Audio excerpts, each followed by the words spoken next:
Maya Hawke talked about Nancy's much-talked-about love life in a video for Vanity Fair with her Do Revenge co-star Camila Mendes. When asked if Nancy should be with Steve or Jonathan, she gave a simple but satisfying answer. Nancy's future depends on her job, not on who she dates. Starting us off, Stranger Things star reveals her ideal ending for Nancy. Maya Hawke, who plays Robin Buckley on Stranger Things, talks about what she hopes for the character of Nancy Wheeler, played by Natalia Dyer. Nancy's growth has been steady since season 1. She was dating Steve Harrington, Joe Keery, when the show began, but she became close with Jonathan Byers, Charlie Heaton. After Nancy and Steve broke up in season 2, she eventually started dating Jonathan. Even though they had a few fights in season 3, their relationship was strong and supportive. Steve's character changed a lot after he broke up with Nancy. He became a fan favorite because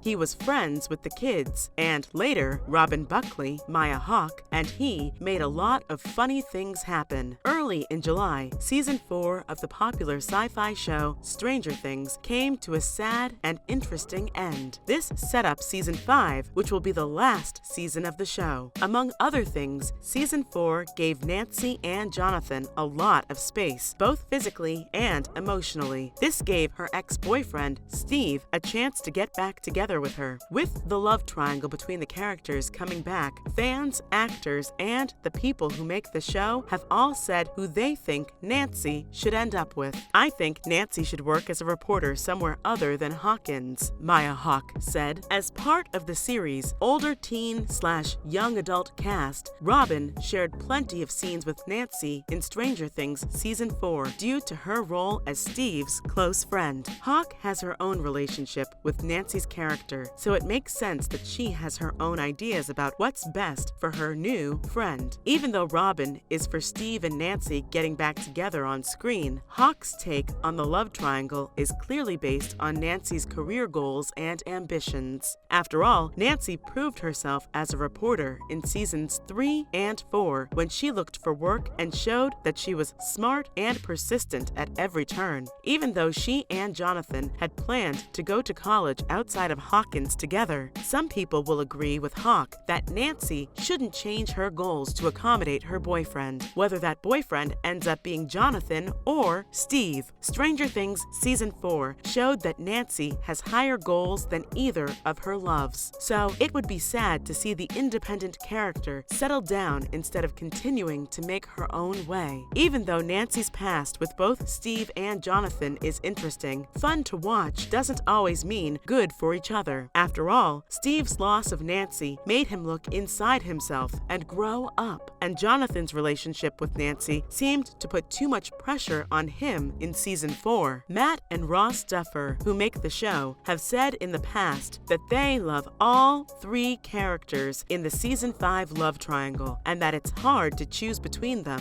With a time jump confirmed for Stranger Things season 5, it's also possible that Nancy could start the season with Steve or Jonathan and end up with neither of them. Based on what Hawke said, at least one person would agree with that decision completely. Next, Stranger Things showed that a prequel to Freddy Krueger could work. Stranger Things season 4 took a lot of inspiration from A Nightmare on Elm Street's Freddy Krueger for its villain, Vecna. In return, the Netflix hit showed that a prequel based on the backstory of the famous slasher could work. A Nightmare on Elm Street prequel about Freddy Krueger might make a lot of Nightmare on Elm Street fans scoff, which is understandable. After all, the character's backstory, which is confusing and not always clear, might be too sad and dark to be entertaining. In the 2010 remake of Nightmare on Elm Street, Freddy was also a pedophile who abused his victims before killing them. This was a crass twist that the original movie's director, Wes Craven, wisely left out. In all of these versions of how the character got his start, he is a hard person to care about, to say the least. Even though the misguided remake remake of Nightmare on Elm Street gave us the most twisted version of Freddy, none of his backstories make him a good hero for a prequel. But the backstory of Vecna in Stranger Things Season 4 showed that a villain didn't have to become a hero to have an interesting backstory. The story of how Vecna became a bad guy was interesting and didn't make the monster too likable, which is something that a Nightmare on Elm Street origin story about Freddy Krueger could do if it was done well. Why a Freddy Krueger backstory is so risky. Freddy is a sadistic child killer at heart, so he is not a fun character to spend a lot of time with, and most people won't feel sorry for him. As if to prove this, the later movies in the series tried to show that Freddy's bad behavior was caused by being abused as a child. But having Alice Cooper play Freddy's abusive stepfather in Nightmare on Elm Street 6, Freddy's Dead, made sure that these scenes weren't exactly heartbreaking horror dramas. Even if Freddy's troubled past was shown, it's unlikely that viewers would be able to look past the horrible things he did and feel sorry for him. The main reason why Vecna's origin story in Stranger Things worked was that it didn't try to make the villain more likable. After killing a room full of innocent children, Vecna gave a long monologue about his past. This made it clear to viewers that they would never support the villain, even after his past was revealed. This made Vecna an even better villain in Stranger Things because it showed that he had been hiding in plain sight the whole time. Stranger Things Season 4 didn't show that Henry Creel was the cause of the Creel house's supposed haunting until Vecna told Eleven about it. This was a big surprise for viewers and a smart way to show that a villain's past doesn't have to be sympathetic to be effective. Well, Nightmare on Elm Street could copy Stranger Things' Vecna twist. If a Nightmare on Elm Street prequel focused on strange disappearances in a small town and told the story as a creepy horror mystery, it could hide the fact that Freddy Krueger was in it by waiting until the end to say that it was an origin story. In the same way that Prey brought the Predator franchise back to life by completely rethinking the kinds of stories it could tell, a Nightmare on Elm Street movie that doesn't involve supernatural killings and doesn't show that it's a slasher until the end could make Freddy Krueger